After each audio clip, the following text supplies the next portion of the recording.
내가 부동산을 사야 된다라고 한다고 하면 내가 살 수 있는 돈으로 살 수 있다라고 하면 그런 곳을 사야 돼요. 그런 곳이 어떤 곳이냐? 부동산을 매수하러 오시는 분들 있잖아요. 네. 그분들이 가야 되는 상황이라고 하면 저 같은 불임이들이 이제라도 부동산 공부를 하고 있는 상황인데 저희가 항상 걱정을 하는 게 집은 내가 살 수 있을까라는 걱정도 하지만 사게 된다면 어떤 집을 사야 되는가에 대한 고민을 정말 많이 하잖아요.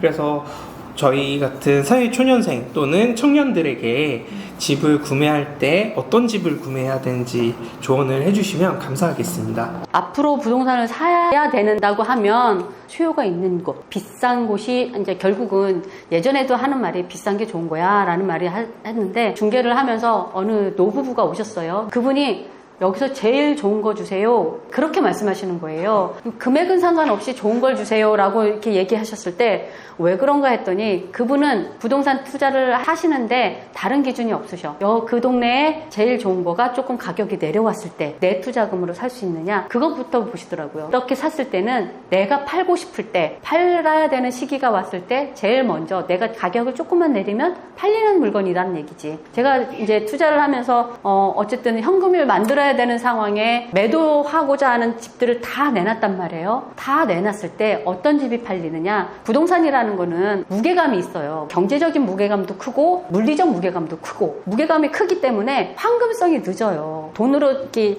바꿔지는 시간이 내가 원하는 시간에 딱딱딱 맞춰져서 이렇게 팔리는 게 아니란 말이에요.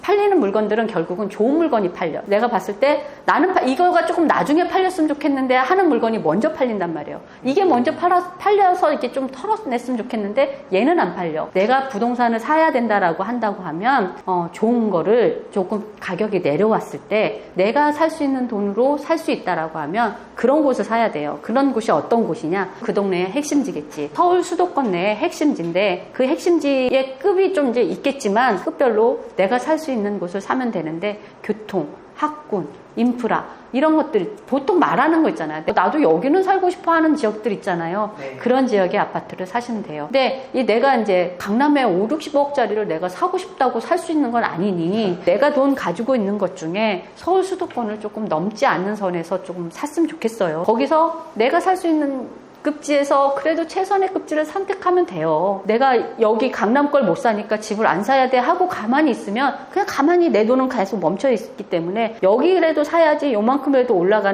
올라가서 다음 급지로 갈아탈 수 있는 여러 길을 만들 수 있으니 그런 곳 있잖아요. 수요가 모이는 곳. 수요가 모인다라고 하면 사람이 모이는 곳이잖아요. 사람이 모이는 곳은 돈이 또 모이는 곳이에요. 강남의 아파트가 계속 불패되는 이유가 뭐냐면 내가 돈이 주식이든 코인이든 어쨌든 돈이 많아졌어. 많아진 돈을 어디다 갖다 놔야 돼 하는 그 마지막 종착지가 강남 아파트이기 때문에 사람들은 계속 그쪽으로 갖다 놓을 거란 얘기예요. 돈이 계속 모인단 말이에요. 그래서 강남 아파트는 계속 올라가는 거지. 그래서 우리가 내 선에서 제일 살 수 있는 핵심지의 아파트를 사면 좋을 것 같아요. 교통, 학군, 인프라 이런 것들이 잘 모여져 있는 곳, 그런 곳에 내가 살 수 있는 돈으로 사면 되지 않을까 싶어요. 말씀 감사합니다.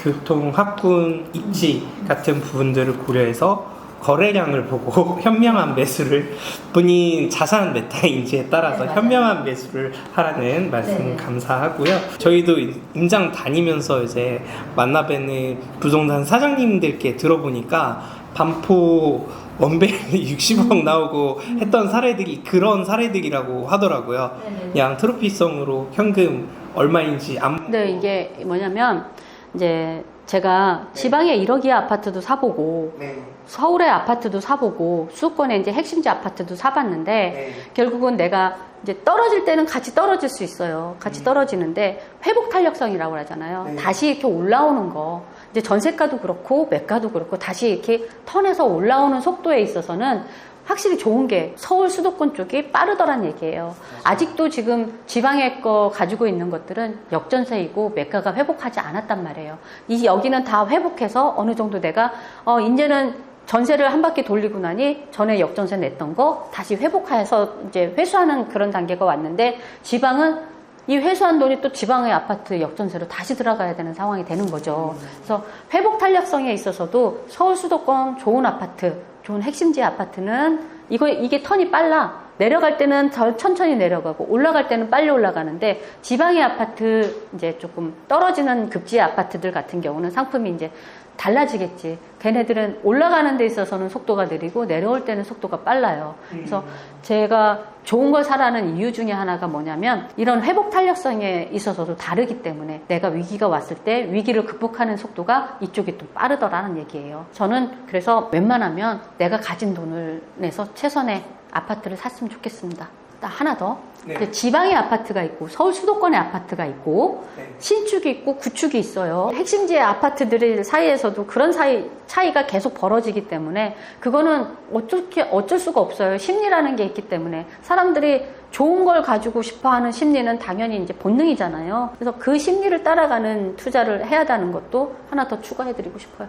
그러면은 제가 작가님께 여쭤보고 싶은 부분이 이게 실거주와 투자는 구분을 해야 되잖아요. 그러면은 신축, 구축 두 가지 선택지 중에 실거주를 할 때와 투자용으로 구분해서 매수를 한다고 하면 각각 어떤 선택이 괜찮은 선택일지. 제 입장에서 얘기를 한다고 치면 저는 거주는 영통 구축에 하고 있어요. 실거주 하는 데 있어서는 제일 중요한 건 내가 생활하는 데 있어서 편한 거, 시간에 있어서 내가 많이 소모되지 않는 곳. 그래서 저의 입장에서는 영통 구축에 살지만 실거주 입장에서 애들 가르치는 거, 생활하는 거, 직장 이런 데 있어서 시간적인 거에 있어서 괜찮다라고 생각을 하거든요. 안정감을 제일 주기 때문에 여기에 구축, 대형 평형에 살고 있지만 투자의 입장에서는 5억이라는 투자금이 있다라고 하면 5억이라는 투자금 가지고 신축을 살 수 있으면 신축을 사고요. 서울을 살 수 있으면 서울을 사는 거지. 근데 이걸 분리해서 생각을 내가 한 채만 사야 된다라고 한다고 하면 신축에 거주하면서 미래 가치가 계속 늘어나. 계속 커져 라고 한다 그러면 신축을 가야 되는 거고 근데 신축 살 돈이 안 돼 라고 하면 구축에 살면서도 미래 가치가 계속 불어날 수 있는 입지라고 하면 구축을 사면 된다라고 봐요. 근데 이거를 나는 실거주는 신축에서 하고 투자는 구축에서 해야 돼 라는 개념이 분리되는 거는 저는 아닌 것 같아요. 예. 근데 한 채 가지고만 하는 건 아닌 게 뭐냐면 한 채는 내 돈이 인플레이션 해지하는 기능, 돈의 가치가 막 계속 하락하는데 이 내 돈이 그런 하락하는 데 있어서의 방어적인 역할을 하는 거에 있어서의 한 채고 내가 다시 불리는 과정을 해야 된다라고 하면 한 채가 더 있어야 된다는 생각은 해요. 한 채만 가지고 있을 때는 다른 집들도 계속 올라가기 때문에 내가 이 한 채를 팔아서 더 좋은 급지로 갈 수 있는 역할을 못 해요. 근데 이 한 채가 올라가는 거 플러스 여기서 한 채에서 더 올라가는 거 플러스가 돼야지 다음 급지로 올라갈 수 있는 역할을 할 수 있는 거지. 그래서 이 한 채만 가지고 있다라고 해서 다는 아니라는 역할을 하는 거죠. 이 한 채를 가지고 있으면서 다른 돈에 이 부동산 한 채 다른 한 채가 아니더라도 이 다른 돈은 다른 역할로서의 돈은 불리는 역할을 하고 있어야 된다는 얘기예요. 주식이든 금투자든 다양한 자산. 그래서 저는 부동산 투자 시작하는 입장에서의 부동산 투자하고 지금 제가 10년 정도 됐고 50대의 연령에 있어서의 투자하고는 다른 방법으로 가야 되는 게 뭐냐면 처음 제가 10년 전에 이제 부동산 투자를 시작했을 때는 빨리 자산을 불려야 되는 역할을 해야 되기 때문에 저는 시세 차익형으로 많이 했던 거예요. 부동산 투자의 비중이 좀 컸었죠. 근데 지금의 저라면 저는 시세 차익형의 비중은 조금 줄이고 현금 파이프, 수익형의 역할을 좀 할 수 있는 거, 황금성이 조금 높은 거 그런 비중으로 조금 늘려가고 있는 게 지금 저의 위치죠. 네, 말씀 감사합니다. 그러면 저희 같은 부동산 초보분들한테 해줄 수 있는 다양한 조언들을 해주신 것 같은데 부동산 매매를 하실 때 매매를 할 때 주의할 점에 대해서 체크리스트라던가 그런 식으로 좀 얘기를 해주시면 좋을 것 같아요. 부동산을 매수하러 오시는 분들 있잖아요. 그분들이 가야 되는 상황이라고 하면 내 투자금이 제일 중요한 거고 내 투자금에 맞는 아파트가 여기 아파트야 라고 했을 때 임장을 가잖아요. 이 아파트의 수요층이 어떤 수요층인지를 보셔야 돼요. 어떤 수요층이냐, 어떤 직군을 가지고 있느냐, 그런 소득의 종류가 어떤 종류로 분포가 되어 있는지를 보셔야 되는 게 지방 아파트를 제가 좀 덜 권하는 이유 중에 하나가 뭐냐면 지방의 산업은 제조업이란 말이에요. 지금 앞으로 가는 산업들이 제조업이 줄고 어쨌든 4차 산업으로 넘어가는 상황에서 4차 산업에 근무하는 소득층하고 제조업에 근무하는 소득층하고의 소득이 조금 다르다는 건 어쩔 수 없잖아요. 사실이고 소득이 어느 정도 되는지 이 동네의 소득층이 어느 정도 되는지가 중요한 게 뭐냐면 이 올라가는 집값을 받아주는 수요층이 있느냐거든요. 내 집값이 이만큼 올라갔을 봤을 때 올라간 집을 받아줄 다음 수요가 있는지가 중요하기 때문에 그 수요층에 대한 분석도 해보시고, 이 수요층이 있으려면 이 사람들이 계속 사람이 들어와려고 한다고 치면 그 입지가 좋아야 되잖아요. 교통이라든지 학군이라든지 어떤 생활에 불편함이 없는 그런 입지가 돼야 되는데, 그런 입지가 아닌 좀 동떨어진 입지라고 하면 새 아파트라고 해도 좀 불편해서 그쪽으로는 좀 그 집값이 올라가는 속도가 다른 새 아파트 올라가는 거하고 오히려 이쪽 구축이 올라가는 속도가 더 빠를 때도 있어요. 그런 입지에 대한 것도 보시고, 근데 이제 지금 볼 때 보면은 사기가 조금 편한 게 뭐냐면 정고점이라는 게 있어요. 정고점이라는 기준점이 있어서 정고점 대비 어느 정도 올라왔는지, 지금 상급지의 아파트들은 100%를 넘어갔단 말이에요. 다 올라갔기 때문에 상급지 아파트들도 거래가 약간 뜸한 거는 좀 보는 거죠. 여기서 더 올라갈 건지 내려갈 건지 아니면 좀 조정을 받을 건지에 대한 생각들을 하게, 관망이라는 그런 시기가 왔단 말이에요. 근데 아직 덜 오르는 아파트들이 있잖아요. 다 정고점 대비 아직 남아있는 구간이 좀 크다. 근데 이 급지가 괜찮아.